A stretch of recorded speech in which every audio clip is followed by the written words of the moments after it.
Muito bom dia. A partir de agora, estamos ao vivo e a cores aqui pelos nossos perfis, pelas nossas redes sociais, dando início a mais um Pingo de Cultura. Bom dia, bom dia. Está aqui a postos, né? O professor Jonas, aí do lado, né? E também o nosso teólogo Lamartine Oscar Veiga. Essa galera que fala lá do Cairu, né? Não, brincadeiras à parte, né? Falamos aqui do Planalto Serrano, né? Planalto Catarinense. E que hoje está um verãozinho, né? Depois dos últimos dias aí de bastante frio, hoje está um verãozinho aqui na região, né? Está gostoso e nós temos a satisfação, como todos os sábados, de chegar até você através do nosso Pingo de Cultura. Grande abraço.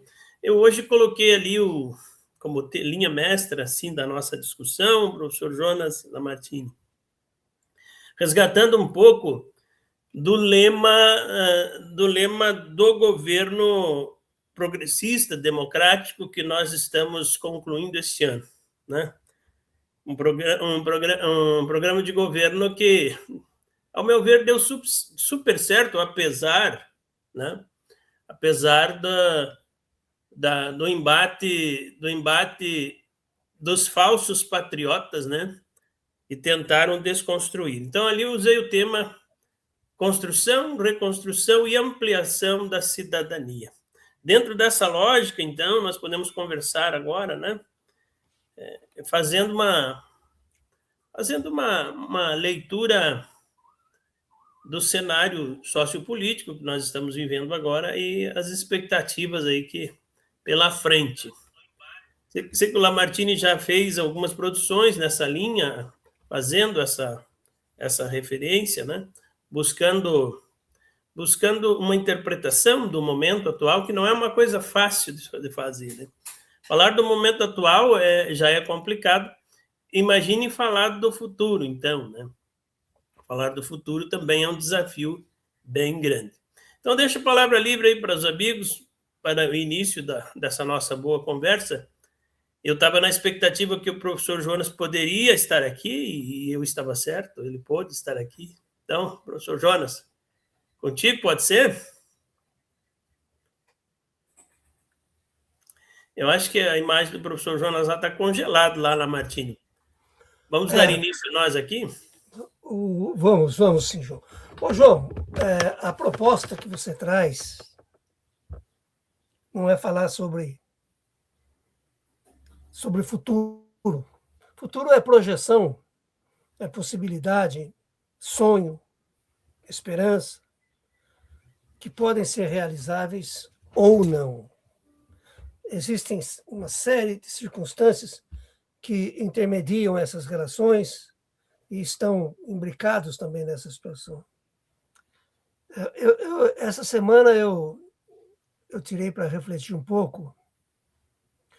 Primeiro, sobre uma questão que muita gente tem medo, e o processo político gera essa situação, que é a questão da amargura. Depois, eu escrevi outras situações sobre a ideia, o imaginário do mercado, escrevi sobre a questão da ideia do céu e do inferno, da vida dentro dessa lógica, e como se joga com o sentimento das pessoas, tanto a religião quanto o mercado, como que brinca com o sentimento das pessoas, um pouco nessa caminhada que eu trabalhei essa semana. E ontem eu concluí um trabalho que eu estava trabalhando sobre parousia. Perdão, parousia e principalmente parousia já é o acontecimento, escatom, a escatologia. Sobre como o ser humano se manifesta ou está se manifestando diante das circunstâncias do mundo. Esse xadrez que nós estamos envolvidos. Mas o sentido religioso e o sentido econômico, ele não nos permite interpretar o nosso manifestar. Ele prefere a nossa inércia, a nossa inercidade, os nossos festejos, os nossos contentamentos, as nossas tristezas, que não oferecem respostas, ou que não se permite a nós buscarmos resposta. Desculpe, João. Então, eu terminei essa semana refletindo dessa maneira, e o nosso grupo de trabalho, nós, não sei se vocês já leram, Anal dos Insensatos. Anal dos Insensatos é um livro escrito por Sebastian Blunt em 1494. A transição da Idade Média para o Iluminismo, da Renascença para o Iluminismo. E fala de uma nave, de um barco, de um navio, que embarca com 162 pessoas. Aquelas pessoas chamadas insatisfeitas, infelizes, revoltadas, querem mudar tudo, querem arrebentar tudo. E eu fiz um estudo comparativo desses 62 personagens que ali estão, acadêmicos, religiosos, cidadãos comuns do dia a dia, que estão em viagem para encontrar o mundo perfeito, o mundo segundo a cabeça de cada um daqueles lá.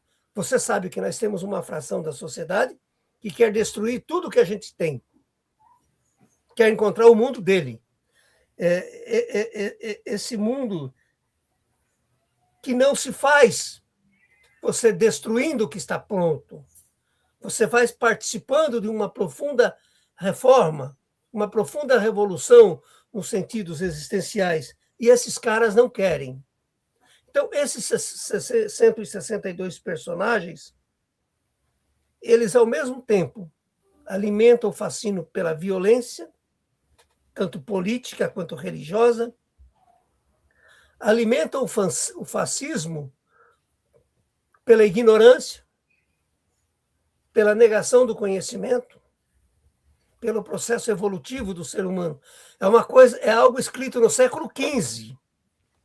E você, quando fala de democracia, de um governo que está dando certo e que tem muitas perspectivas positivas pela frente, você está indo de frente com esses 162 sujeitos que não admitem que nós estamos num processo de evolução e você tem que destruir tudo o que está posto, ou o que é bom, transferir para um outro comando, mormente do interior do Brasil, do exterior do Brasil, para a Narragônia de hoje. A Narragônia de hoje é os Estados Unidos. É lá que eles se encontram. Então, vamos falar um pouco sobre isso hoje, João.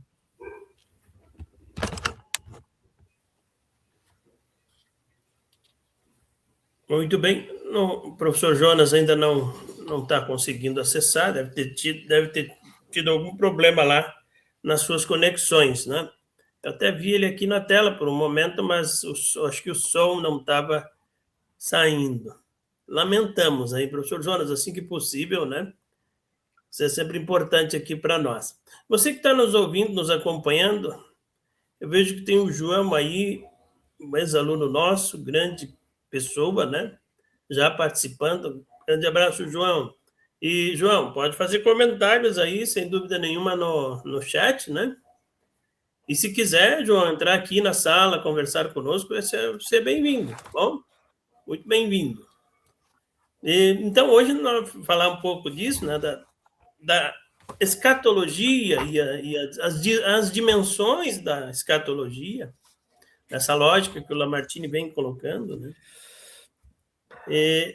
Deste Brasil, acho que agora é importante a gente estar falando deste Brasil que a gente pretende que ele se expanda, né, mas se amplie, principalmente no que se diz respeito à cidadania do país, à soberania do país, né? Que é colocado em xeque por um grupo desastroso aqui no Brasil, né, que vende a alma e vende a nação brasileira por egos, por egos. Acho que essa é uma expressão que dá para pôr aí, né? Por puro ego, manutenção do ego. E nós temos ali, lógico, dentro dos Estados Unidos, uma liderança que é problemática, né? Que é problemática e para muita gente isso passa despercebido.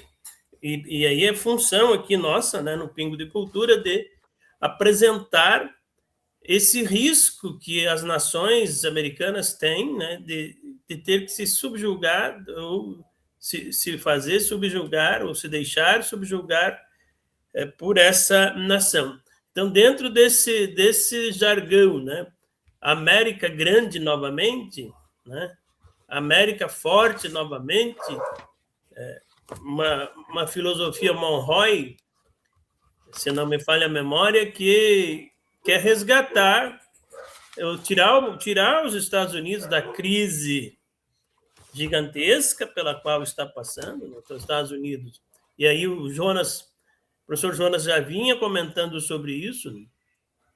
Os Estados Unidos ele vem tendo uma dificuldade grande, que esse império capitalista ele está se fragmentando, está caindo por terra, e aí para se manter sacrifica tudo o que pode, né? E está sacrificando primeiro, né? Nós aqui, os americanos, inclusive o Brasil, e depois todos aqueles que podem de alguma maneira ser subjugados, né, para fazer desta nação a nação forte, uma nação grande de novo, como eles dizem. Até porque, do ponto de vista deles, Lamartine, americanos são eles, né? Quer dizer, do ponto de vista do trumpismo, do ponto de vista, eu não vou dizer norte-americano, porque nem todo norte-americano é canalha, né? Todo norte-americano pensa assim. Mas de um grupo ali, eu posso dizer de trumpismo, que acredita que americanos são eles e que a América é deles, né?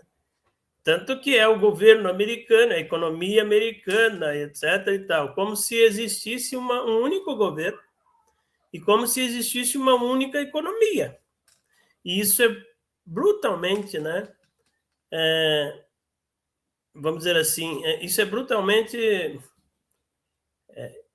divulgado com força para que as pessoas acreditem nisso. E nós temos aqui na esquina pessoas aplaudindo isso. Nós temos aqui na esquina pessoas que acreditam que a salvação é o Trump vir aqui, invadir aqui, vir aplicar suas leis aqui e tudo mais. A gente chega a esse ponto, né? Jair também vem chegando. Saudações, Jair. A gente já estava com saudade de ti, você sempre participa aqui conosco nos comentários e tudo mais, né? E viu, Jair? A sua participação aqui ainda é uma esperança, tá? Ainda é uma expectativa a sua participação ao vivo e a cores aqui no nosso Pingo de Cultura. Bom, fica aí, então, alerta para ti e o convite, né? E assim eu devolvo aí para o Lamartine. Lamartine, contigo. Então, vamos abrir isso, abrindo o microfone ali. Pois não. Ô, João, dentro daquilo que eu falei, essa semana eu fiz uma adaptação, fiz uma síntese de um material chamado Uma Reflexão sobre a Vida, da Visão Sistêmica da Vida, que é um livro do Capra e do Pierre Ludi. É um livro muito interessante que fala sobre a visão sistêmica da existência da vida, a concepção unificada do existir. O capitalismo, ao se firmar, ele incorporou a visão filosófica do pensamento de Descartes e de Newton, ou seja, tudo está pronto, basta seguir uma cartilha estabelecida. Tudo está resolvido, ou seja, o determinismo. O determinismo de Descartes, Isaac Newton, é um método de você interpretar a vida como algo pronto, só você ir ajustando. que não saindo fora da linha, você segue a um determinado lugar.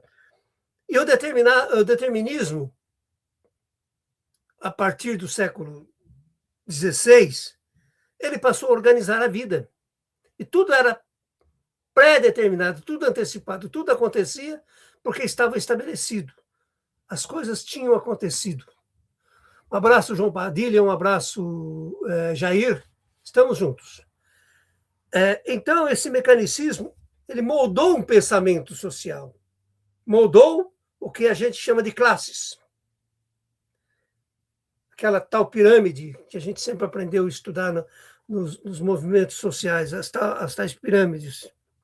E esse sentimento, João, ele transpôs um modelo, uma lógica de organização das sociedades, as economias, e nessa perspectiva todos nós somos tratados. Não há distinção, porque tudo há um determinismo. O cristianismo faz isso. O cristianismo, ele também está tudo determinado. Basta você seguir o catecismo, a doutrina, que você está resolvido. Mas as coisas são diferentes e tem alguns pontos que precisam ser refletidos. E o pensamento sistêmico, que nasce no final do século XIX e desenvolve no século XX, ele pensa, por exemplo, as suas novas perspectivas e as novas dimensões existenciais. Por exemplo, a dimensão da perspectiva mecanicista é diferente da sistêmica. A sistêmica permite você compreender todo mundo, a política, a religião, a organização social, os sentimentos, a arte, o amor, tudo. Porque tudo sistematiza num entrelaço social. Não existem partes isoladas. São teias de relações, são linhas que tecem os sentidos da vida, portanto, um colegiado de pessoas. Não é uma máquina pronta que nos leva. A vida não está dentro de uma máquina programada para seguir a tal lugar. Ela sempre vai, num processo evolutivo, descobrindo e transformando. Não está pronto. Portanto, é uma rede. É uma rede de relações. Não é um processo linear e determinado, estabelecido. É um linear emergente. Cada passo, cada literatura, cada convivência, cada acontecimento político, histórico, ele nasce uma nova experiência, uma nova situação. O conhecimento não é reduzido, como no mecanicismo. O conhecimento, ele é holístico, universal, global, planetário e também contextual. Nesse pensamento está a concepção da vida. A gente chama isso de autopoiese, ou a organização dos grupos sociais, da produção de sentidos, da produção de valores. É o pensamento do Maturana e do Francisco Vilela, dois filósofos chilenos. Vida, mente e sociedade. Não é a vida mente para a sociedade. Vida, mente e sociedade.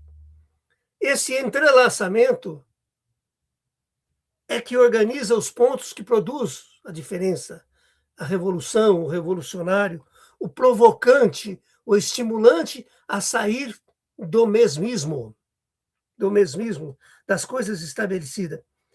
Viver é conhecer, descobrir.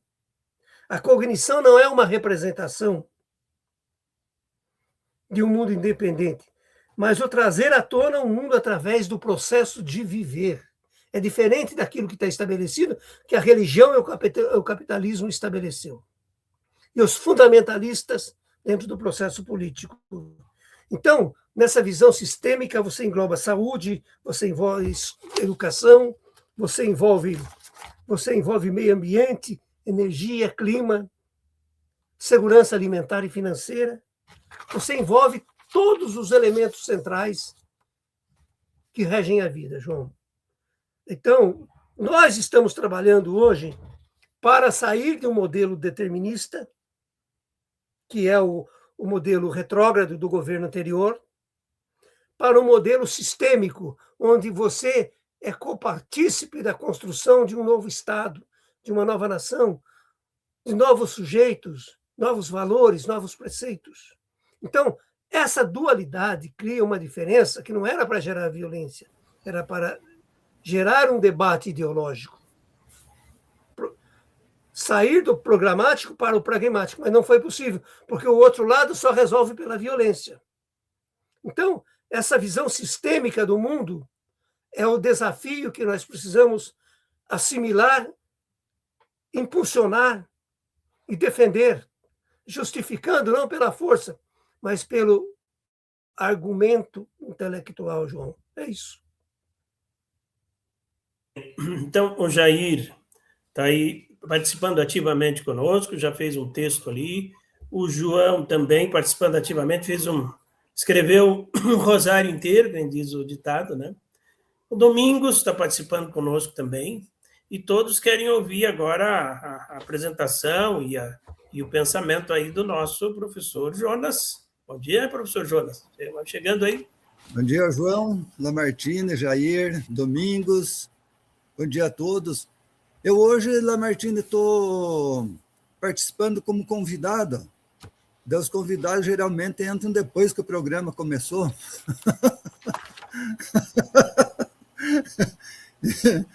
Então, brincadeira à parte, mas a minha internet me deu um nó hoje.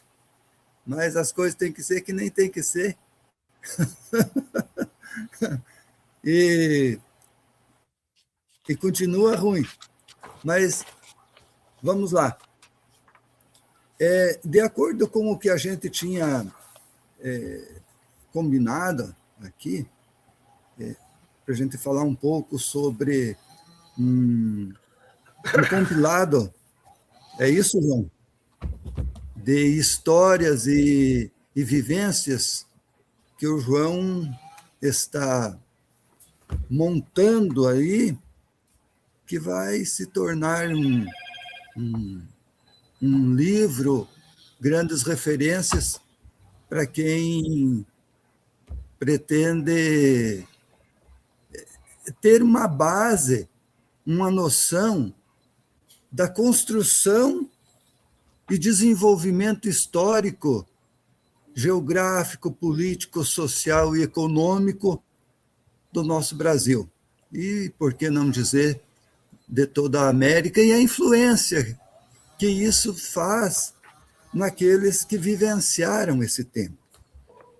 E eu estava olhando, Lamartine, enquanto o João me mandou ali, eu estava olhando e me desdobrando na vivência, João, de cada frase, de cada palavra e de cada pessoa, e que muitas vezes sobreviveram, mas foram poucos, João, ou quase o mínimo, para dizer assim, que conseguiram resistência como Gandhi. A maioria dos nossos povos, da nossa gente, dos nossos antepassados, eles conseguiram sobreviver, muitas vezes, com o espírito até de vingança.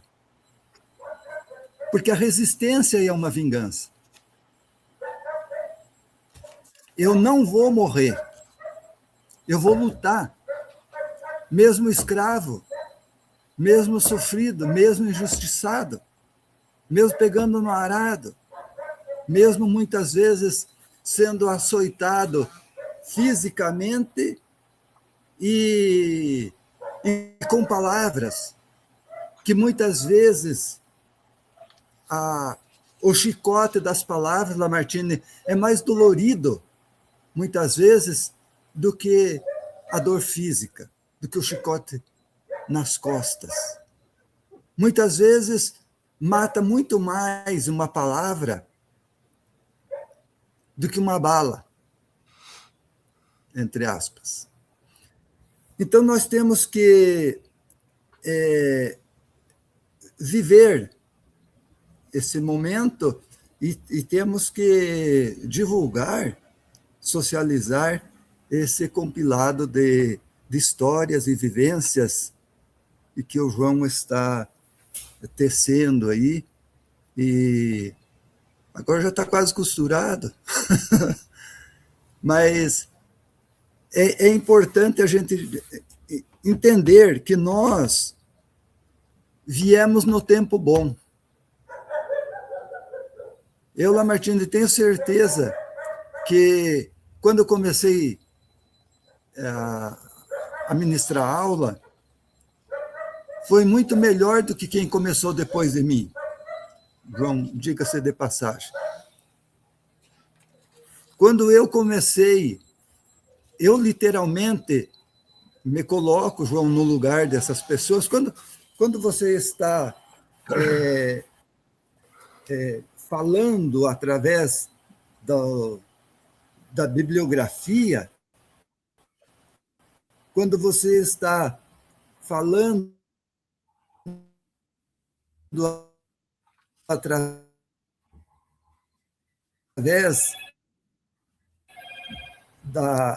dando uma olhada, dando uma lida ali, imaginei como que foi, João. Muitas vezes a gente acha que foi simples, mas fazendo uma hermenêutica dentro de um estado de conquista, de invasão dos portugueses, essa gente não tiveram vida fácil. Vamos imaginar com todos os animais selvagens, todos os tipos de intempérie, de obstáculos. O português chegou aqui no Brasil, onde era Mato Grosso, literalmente, com facão, foice e machado. Isso não é uma coisa simples.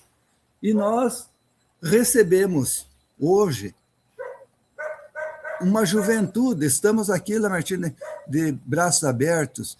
Eu acompanhei um pouco daquilo que você proporcionou para o Felipe e para a Paula, muitas vezes recebendo de braços abertos, quando eles ainda na adolescência, nessa transição ali, você com um pulso firme, você mostrou como que era o caminho, você mostrou como que eram as coisas. Hoje, João, nós fazemos assim com os nossos alunos, fazemos assim com a nossa juventude, mostrando para eles, muitas vezes, que a vida oferece caminhos diferentes, com escolhas, porque nós somos frutos também das nossas escolhas.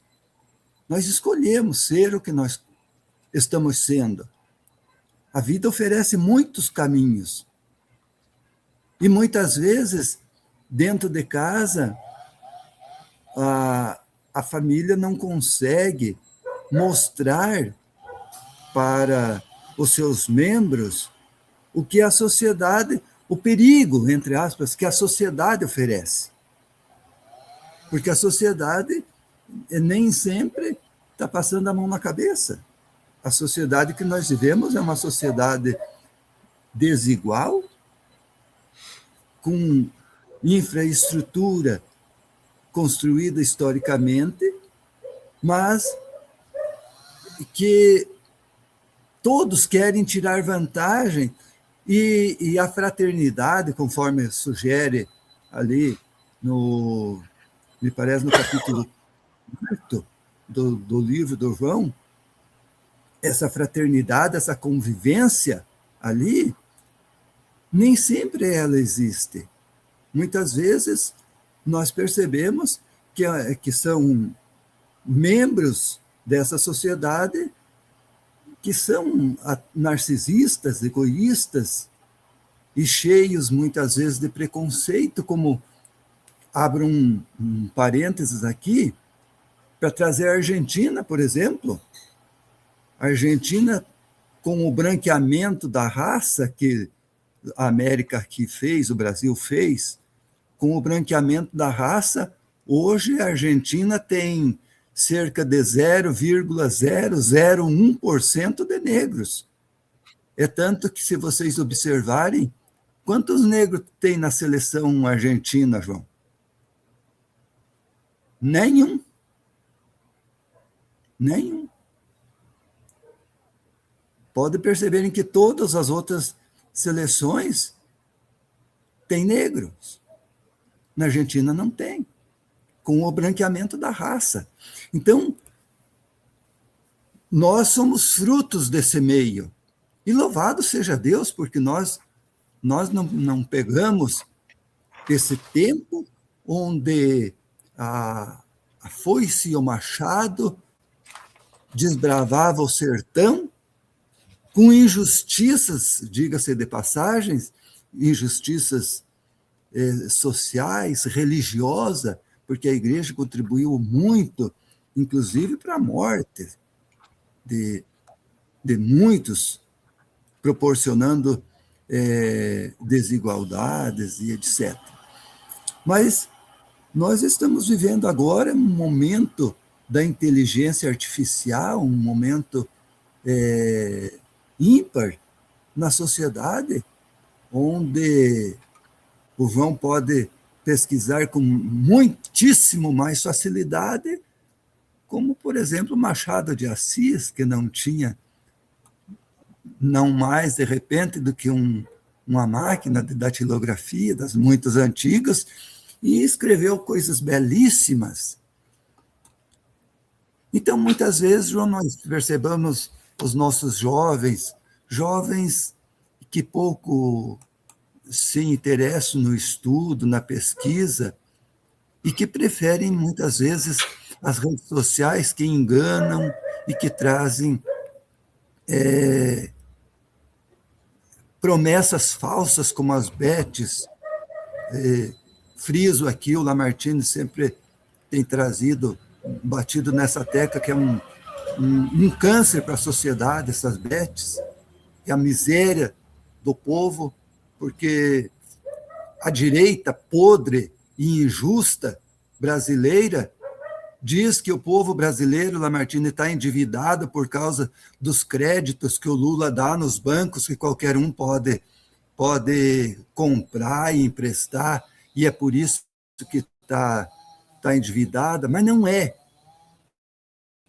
Se você pegar de um ano para cá, a população brasileira está endividada, sim, mas eu diria que uma porcentagem bastante acentuada está endividada por causa dessas malditas bets que tira dinheiro e sonho, engana através de propagandas, fazendo as pessoas sonharem e colocando o pouco que tem numa esperança falsa e injusta, influenciada por muitíssimas pessoas e que ficam aí com milhões de seguidores. Eu não sei como é que o diabo tem tanto seguidor, e ficam fazendo com que as pessoas se endividem e empobreçam cada vez mais.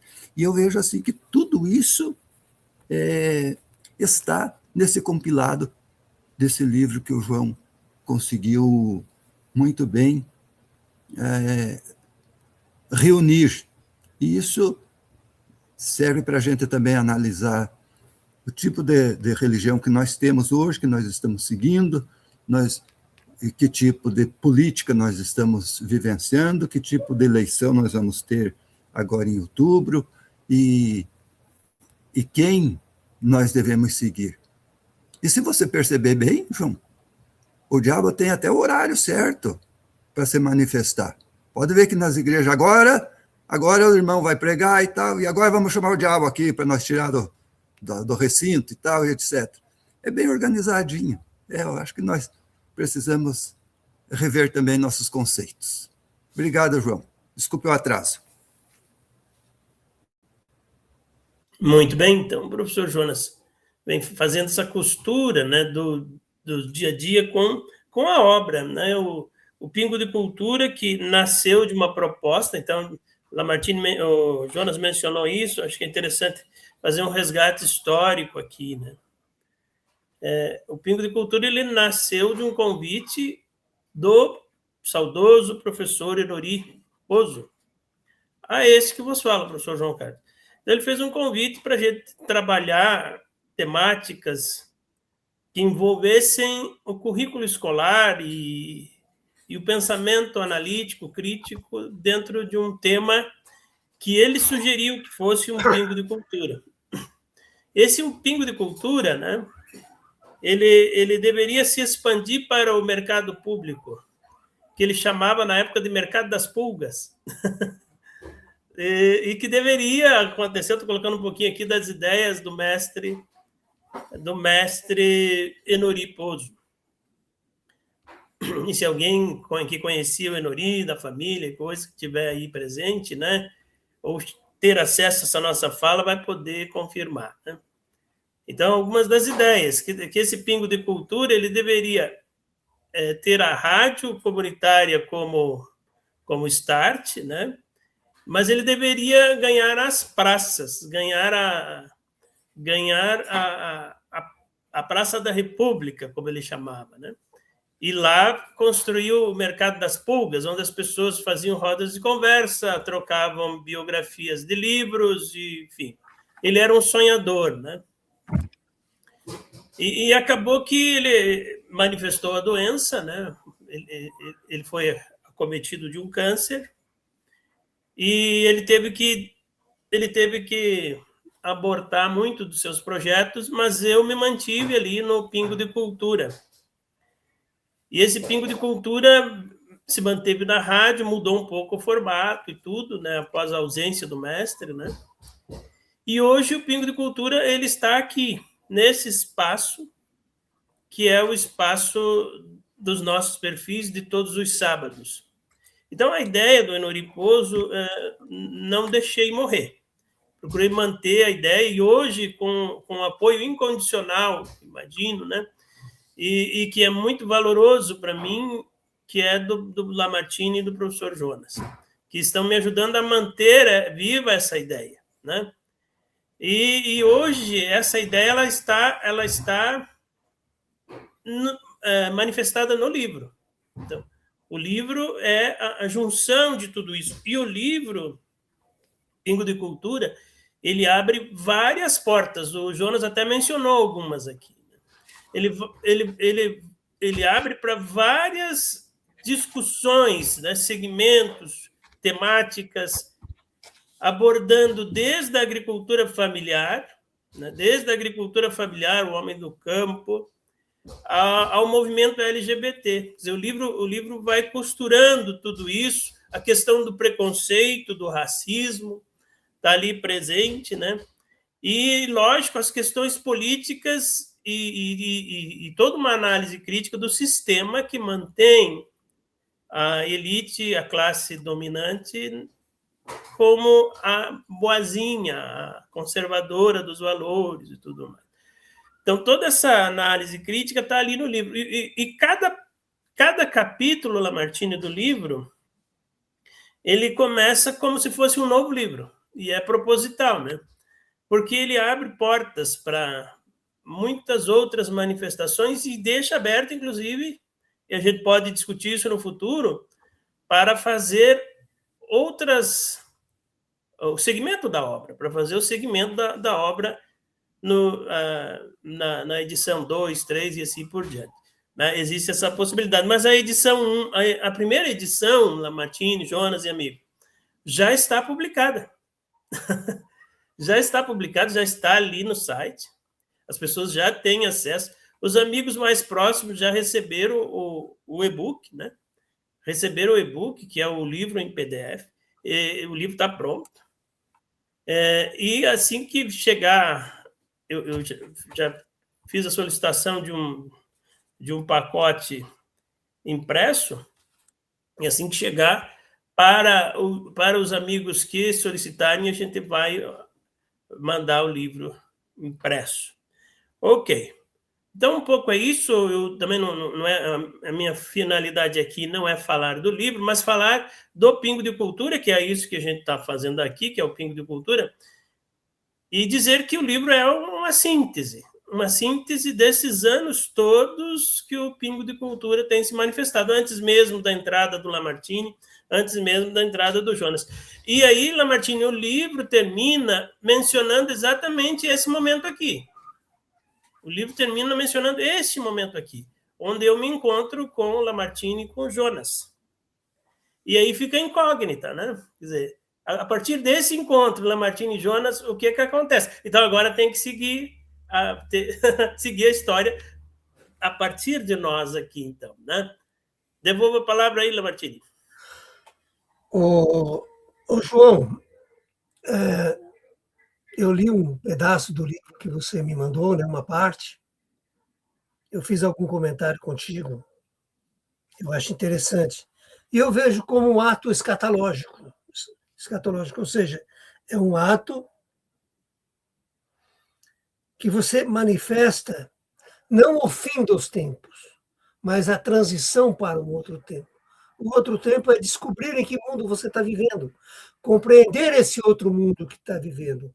As defesas que você faz no seu livro, dos modelos existenciais, é algo que carece demais no Planalto, na Serra, carece no estado de Santa Catarina.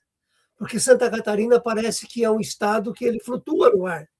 Ele não existe no chão da terra. Esse livro seu, quando você fala do tempo da rádio comunitária, você fala das coisas mais, digamos assim, respeitosas e simples, que ajudaram a moldar o seu raciocínio. Você lembra o seu professor? É uma coisa extraordinariamente. Isso é uma expressão escatológica. Você manifesta não um fim, mas uma transição. Isso é um processo evolutivo.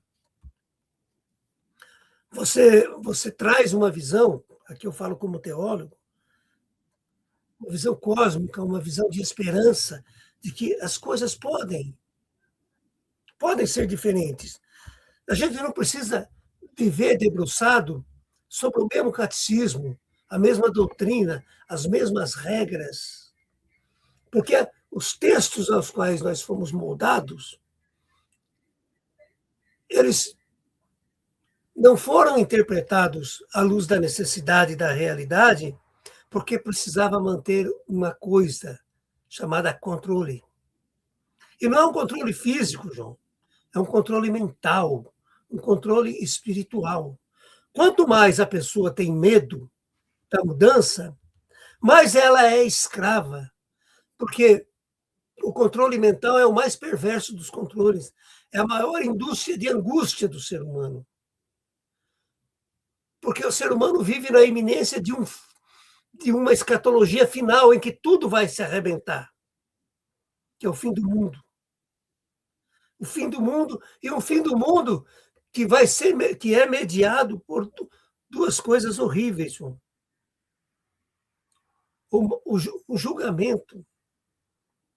E esse juiz, ele é impiedoso, ele vai ser extremamente poderoso de ter autoridade para levar ao lado dele, ou ele é extremamente violento, cruel, mau, e vai te levar para o inferno, para onde vão os inimigos dele, os que não convivem com a literatura dele, a doutrina dele, o catecismo dele, a orientação dele.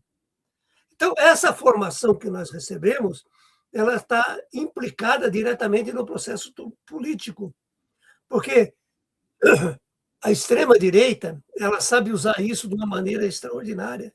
Deus, pátria e família não é um acaso, não é uma frase de efeito, é uma literatura milenar que insiste em reproduzir nos momentos de conflito.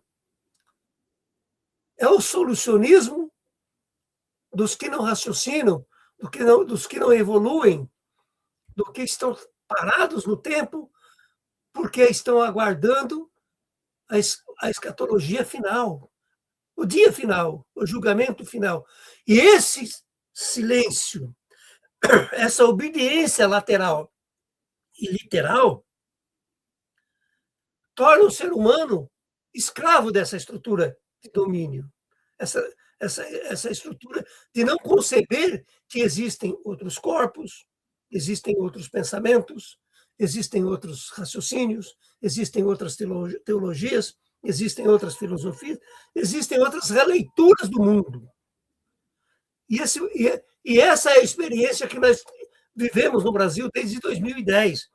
Foi cessada agora em 2022, e nós queremos que essa porteira que fecha esses atos de violência continuem fechados no seu curral, no seu espaço lá, que permitam que os que querem evoluir, evoluam, transcendam, descubram, se encontrem, reencontrem, interfiram democraticamente, espiritualmente, ideologicamente, politicamente. Então, a escatologia não é o anúncio de um fim. A escatologia é o começo de tudo. É o começo de um novo tudo. É o começo de um novo existir, de um novo haver, de um novo encontro. A escatologia permite isso. E eu me arvoro a citar um parágrafo, um texto da Bíblia, né? Que o Paulo escreve no capítulo 8 ao Romano, que amplia radicalmente essa esperança. Isso na perspectiva cristã. Não é apenas a humanidade que aguarda a libertação, mas o universo. Eu vou concluir assim, João. Não uma escatologia do medo, mas uma escatologia cósmica. Nem uma escatologia de fuga, mas uma escatologia em que a esperança da ressurreição não seja o fim, mas o recomeço de um outro encontro social, político, ideológico, filosófico, espiritual, etc., toda, humanitário. Ressuscitar não significa apenas vencer a morte futura, significa impedir a morte e continuar organizando os tempos presentes que nós existimos, que nós estamos aqui. E aí ela se manifesta nas coisas muito pequenas, João, para concluir. Uma criança alimentada é uma ressurreição. Uma floresta protegida é uma ressurreição. Cada comunidade reconciliada é uma ressurreição. Toda vez que a justiça age de maneira correta, é um ato de ressurreição, é um ato escatológico, é um ato em que o novo se manifesta e vai permitir que a vida siga em frente. Não que a vida seja cessada, porque o grande juiz definiu que uns vão para lá e outros vão para cá, mas que ela vai continuar nos seus declives, não em linha reta, mas sempre e em curva também. É isso, João. Eu tenho que concluir dessa maneira. Eu já deixo um abraço para você, um abraço para o Jonas, um abraço para o Jair, para o João também, o João Padilha. E vamos seguindo em frente, fazendo o Pingo de Cultura dentro de cada momento do tempo. Não é o que estava lá atrás, mas é a roupa que nós vestimos hoje. É isso, João. Bacana, bacana. E nesse sentido, com certeza, Lamartine, o Pingo de Cultura, tanto o livro quanto esse espaço aqui, ele é escatológico. É extremamente escatológico, né? Porque ele vai escrevendo, né, os próximos passos aí do futuro nosso, da humanidade, enfim, e vai ajudando as pessoas a se conscientizarem e a terem opinião diversificada para além daquilo que é padrão, que na obra eu chamei de eurocêntrico, né, para não dizer outra coisa. Então, eu chamei de eurocêntrico, para a gente sair dessa lógica eurocêntrica e pensar um pouco mais no chão da Serra Catarinense, pensar um pouco mais no chão do caboclo, do qual eu sou fruto, Jonas é fruto do caboclismo aqui, e que também tem cultura, né? E que foi marginalizado e que foi dizimado, e nós somos os remanescentes, resistentes, o que sobrou desse branqueamento, né? Nós tivemos isso aqui, o processo eugênico, né? Da eugenia, ele foi brutal, e tem pouca pesquisa sobre isso, professor Jonas, mas ele foi brutal no Brasil. E assim eu também concluo por aqui, agradecendo ao professor Jonas, ao Lamartine, agradecendo ao Domingos, ao João, né, ao Jair e os demais que irão acompanhar a nossa live, né? E dizer para vocês que é um presente, e aí eu não quero exagerar, mas é um presente. Teve gente que já usou essa expressão, Lamartine, que ganhou um presente quando teve acesso ao livro. Então, eu imagino que você também, que vai ter acesso ao livro, você terá um presente na mão, né? É uma coisa bacana, é muito interessante. Eu mesmo, eu leio, releio, porque eu tinha vários daqueles textos soltos, mas agora que eles estão juntos, e um contextualizando o outro, um margeando o outro, faz todo sentido e é muito bacana. Eu já li umas 3 ou 4 vezes e aí eu quero fazer alteração, mas não dá mais, agora já está publicado. Agora não dá mais. Jonas, contigo então para o encerramento aí. Ok. Eu quero trazer aqui à memória do Enori Pozzo, uma pessoa incomparável. Na nossa vivência com ele, convivemos muito tempo na universidade e eu fazia parte da família dele, da casa dele, eu frequentava a casa dele. Eu pagava pensão na dona Honorina, lembra, João? Da pensão, ali atrás do JK, ali. E ele morava na frente do JK, trabalhava no JK ali. Era uma pessoa sensacional, indescritível. Mas, quando a gente fala aqui em escatologia, a nossa escatologia ela é em ciclo, João. Ela não é a escatologia que a Bíblia mostra, não é aquela escatologia. A nossa escatologia é uma escatologia de vida e esperança, onde a semente morre, mas brota mais forte ainda. O nosso negro, o nosso caboclo, nossos antepassados, os nossos construtores, eles chegaram na parte escatológica e vão frutificando em ciclo e em espiral, para que nós possamos, através de influências também, diga-se de passagem, que todos nós somos influenciados, nós conseguimos nos adaptar a uma sociedade onde podemos ter uma qualidade de vida boa, uma boa qualidade de vida. Então, vale a pena a gente ressaltar aqui, e quero lembrar também o nosso amigo Duim, que participou certa vez com a gente, e eu lembro bem que eu dizia aqui que se a direita lesse, se instruísse, se informasse, viraria esquerda. Por que eu digo isso? Ontem ainda eu estava vendo uma entrevista de uma pessoa de direita, e ela disse que votava em determinado candidato porque o outro candidato criou muitos impostos. Porque o candidato da esquerda criou muitos impostos. Se formos pesquisar, e eu até sugiro aqui, não é de agora que eu estou sugerindo, deixando aqui, João, como sugestão aí, para o pessoal irem para o Google, irem para os livros. Os livros, ninguém está querendo mais. Eu tenho uma biblioteca aqui enorme que estou querendo doar, ninguém quer.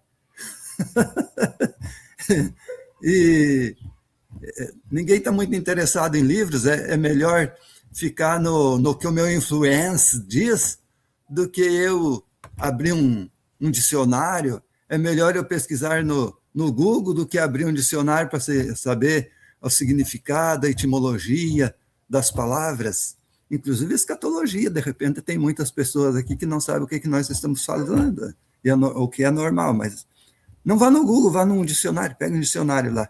Tem muitos dicionários bons aqui. Um que eu gosto muito é do Antenor Nascentes, um dicionário muito bacana. Mas, assim, João, falando sobre os impostos, todos, literalmente, todos os impostos criados no Brasil, todos, sem nenhuma exceção, foram feitos por governos de direita. O que o presidente de hoje, atual, fez foi reunir alguns impostos. Nós lembramos quando o Haddad estava ainda no Ministério da Fazenda, diminuiu os impostos colocando 2, 3 em um só. Mas muitas pessoas preferem se envergonhar falando bobagem do que pesquisar. Mas a sugestão é que a gente saia desse mundo de ignorância e de tapar o sol com a peneira e pesquise. Pesquise. Não é porque o João disse, não é porque o Lamartine disse, não é porque o Jonas disse, e que é a verdade. Vá lá pesquisar e vá conferir. E para encerrar aqui, João, tinha um padre no seminário, quando eu estava estudando, que ele dizia assim: eu tenho muita cautela quando eu vou falar e o Jonas está perto, porque tudo que a gente diz, o Jonas vai conferir, estudar, e vale a pena a gente estar informado. E por diversas formas, e não é também porque está num livro e que é a verdade, mas precisamos. De Carvalho, que Deus o tenha, se merecer, escreveu muitos livros e que alguns eu dei uma olhada assim de relance, mas não quis perder muito tempo com aquilo, porque é uma ideologia que não me acresce. Então, pesquise e tire suas próprias conclusões, mas para que nós tenhamos, João, a nossa própria conclusão, para que nós tenhamos, Lamartine, um efeito positivo em nossa vida, nós temos que ter alguns objetivos. Entre eles, saber onde é que eu quero chegar com isso, saber se isso é bom para mim, para minha família e para aqueles que me cercam e me rodeiam, sem prejuízo a outrem. E, por último, e não menos, eu saber a que classe social eu pertenço. E entender quando a minha classe social se beneficia, automaticamente, naturalmente, eu estou sendo beneficiado.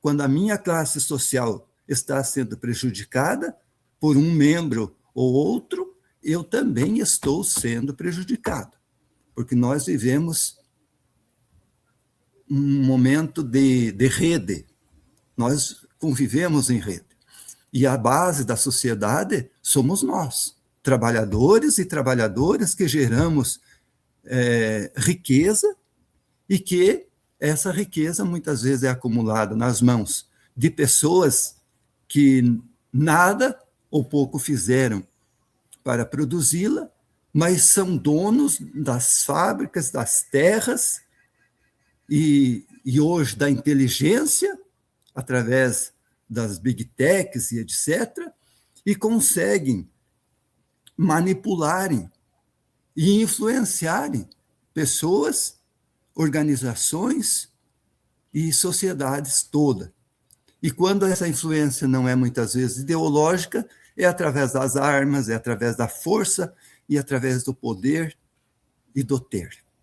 Um grande abraço para todos aí, Jair, Domingos, João, Lamartine, E o outro João, que nos acompanha aí, grande abraço e uma paz cognitiva dos seres transcendentais a cada um e a cada uma de vocês, a família e todos. Obrigado, João. Valeu, obrigado, Lamartine. É bom estar com vocês. Só queria acrescentar aqui para os amigos que quem tiver interesse de ter acesso ao livro em e-book, né, o livro em PDF, pode pedir para o professor Jonas, para o Lamartine ou para mim aqui, tá? Porque nós temos o livro e podemos mandar no e-mail, enfim, do jeito que você quiser, tá bom? Fica aí, o importante é que as pessoas tenham acesso a essas leituras e que isso ajude também, né? Forte abraço, tchau, tchau. Até João, a próxima. Peraí. Só um acréscimo no que o Jonas falou. É o seguinte, Jonas, quando falarem você sobre tributo, é o seguinte: dos 10 países de economia mais estáveis e desenvolvidos no mundo hoje, no aspecto de impostos e tributos, dos 10, o Brasil é o 8º, que tem menos imposto do que todos os que estão acima. Todos. E em cima está a China, Estados Unidos, está a Itália, a Alemanha, França, Inglaterra, está todos. O Brasil é o que menos impostos tem. O que menos, das 10 economias mais estáveis do mundo hoje, o Brasil é o 8º país em matéria de impostos e tributos. É isso, um abraço para vocês. Vamos tomar uma cachaça, que a vida segue em frente. Valeu, tchau, tchau. Um grande abraço, forte abraço. Tchau, tchau.